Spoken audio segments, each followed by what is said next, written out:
നമസ്കാരം, മലയാളി വാർത്തയിലേക്ക് സ്വാഗതം. അന്താരാഷ്ട്ര നീതിന്യായ കോടതി നിർണായകമായ ഒരു മുന്നറിയിപ്പ് നൽകിയിരിക്കുകയാണ്. റാഫേലെ ഇസ്രായേൽ നടപടി ഉടൻ അവസാനിപ്പിക്കണം എന്നാണ് അന്താരാഷ്ട്ര നീതിന്യായ കോടതിയുടെ മുന്നറിയിപ്പ്. ഗാസയിലെ വംശഹത്യക്കെതിരെ ദക്ഷിണാഫ്രിക്ക ഹർജി നൽകിയിരുന്നു. ഈ ഹർജിയിലാണ് അന്താരാഷ്ട്ര കോടതിയുടെ ഉത്തരവ്. അന്താരാഷ്ട്ര നീതിന്യായ കോടതി മറ്റൊരു ഉത്തരവ് കൂടെ പുറപ്പെടുവിച്ചിരിക്കുകയാണ്.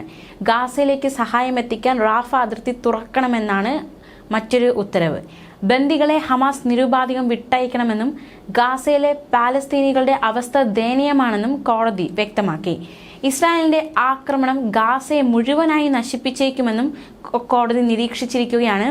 ഇസ്രായേലിനെതിരായ ആരോപണങ്ങൾ അന്വേഷിക്കാൻ UN ഏജൻസികൾക്ക് ഗാസയിലേക്ക് പ്രവേശനം അനുവദിക്കണമെന്നും വ്യക്തമാക്കിയിരിക്കുകയാണ്. ഈ വിധിയിൽ ഇസ്രായേൽ എടുത്ത നടപടി 1 മാസത്തിനകം അറിയിക്കണമെന്നും ഉത്തരവിൽ വ്യക്തമാക്കിയിരിക്കുകയാണ്. അതേസമയം അന്താരാഷ്ട്ര നീതിന്യായ കോടതിയുടെ ഉത്തരവ് ഇസ്രായേൽ തള്ളിയിരിക്കുകയാണ്. എന്നാൽ ഫലസ്തീൻ പ്രസിഡന്റിന്റെ വക്താവ് അന്താരാഷ്ട്ര നീതിന്യായ കോടതിയുടെ തീരുമാനത്തെ സ്വാഗതം ചെയ്യുന്നതായി അറിയിച്ചിരിക്കുകയാണ്. ഹമാസിനെതിരായ സ്വയം പ്രതിരോധമാണ് തങ്ങൾ നടത്തുന്നതെന്ന നിലപാടാണ് ഇസ്രായേലിൻ്റെത്. കോടതി തീരുമാനത്തിന് ശേഷം മിനിറ്റുകൾക്കുള്ളിൽ തന്നെ റാഫ നഗരത്തിൽ ഇസ്രായേൽ വീണ്ടും വ്യോമാക്രമണം നടത്തിയെന്നതും ശ്രദ്ധേയം. അതേസമയം ഇസ്രായേൽ പ്രധാനമന്ത്രി ബെഞ്ചമിൻ നെതന്യാഹുവിന് അറസ്റ്റ് വാറന്റുമായി അന്താരാഷ്ട്ര ക്രിമിനൽ കോടതി രംഗത്ത് വന്നിരുന്നു. ഗാസ ഇസ്രായേൽ യുദ്ധക്കുറ്റങ്ങളുടെ പേരിലായിരുന്നു അറസ്റ്റ് വാറന്റ് പുറപ്പെടുവിച്ചത്. ഇസ്രായേലിന്റെ ഉന്നത നേതാക്കൾക്കെതിരെ ഇതാദ്യമായാണ് അന്താരാഷ്ട്ര കോടതി അറസ്റ്റ് വാറന്റ് പുറത്തിറക്കിയത്.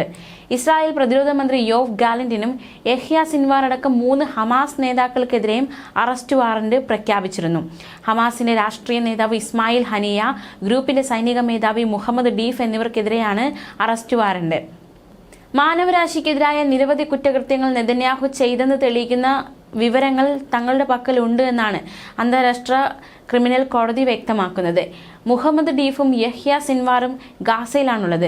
ഖത്തറിലാണ് ഇസ്മായിൽ ഹനിയ എന്നാണ് റിപ്പോർട്ടുകൾ. അതേസമയം ഈയിടയ്ക്ക് അസോസിയേറ്റ് പ്രസിനെതിരെ ഇസ്രായേൽ ചില നടപടികൾ കൈക്കൊണ്ടിരുന്നു. അതവർ പിൻവലിക്കുന്ന വാർത്തയൊക്കെ നമ്മൾ അറിഞ്ഞതാണ്. അന്താരാഷ്ട്ര വാർത്താ ഏജൻസിയായ അസോസിയേറ്റഡ് പ്രസിന്റെ ലൈവ് ഫീഡ് തടഞ്ഞ ഇസ്രായേൽ നടപടി അമേരിക്ക ഉൾപ്പെടെ ലോകരാജ്യങ്ങളുടെ കടുത്ത വിമർശനത്തിനിടയാക്കിയിരുന്നു. പുതിയ വിദേശ സംപ്രേഷണ നിയമം ലംഘിച്ചെന്നാരോപിച്ചായിരുന്നു ക്യാമറയും സംപ്രേഷണ ഉപകരണങ്ങളും പിടിച്ചെടുത്തത്. അമേരിക്ക കടുത്ത പ്രതിഷേധം അറിയിച്ചതോടെ നടപടി പിൻവലിക്കുന്നതായി ഇസ്രായേൽ അറിയിച്ചിരുന്നു. വെടിനിർത്തൽ മാത്രമാണ് ഗാസ പ്രതിസന്ധിക്കുള്ള പരിഹാരമെന്നും മധ്യസ്ഥ രാജ്യങ്ങളുമായി ചേർന്ന് നീക്കം തുടരുമെന്നും അമേരിക്കയും വ്യക്തമാക്കിയിരുന്നു. ഇസ്രായേൽ യുദ്ധകാര്യ ക്യാബിനറ്റ് യോഗം ചേർന്ന് പുതിയ വെടിനിർത്തൽ നിർദ്ദേശം ചർച്ച ചെയ്യുമെന്നായിരുന്നു മാധ്യമങ്ങൾ റിപ്പോർട്ട് ചെയ്തിരുന്നത്.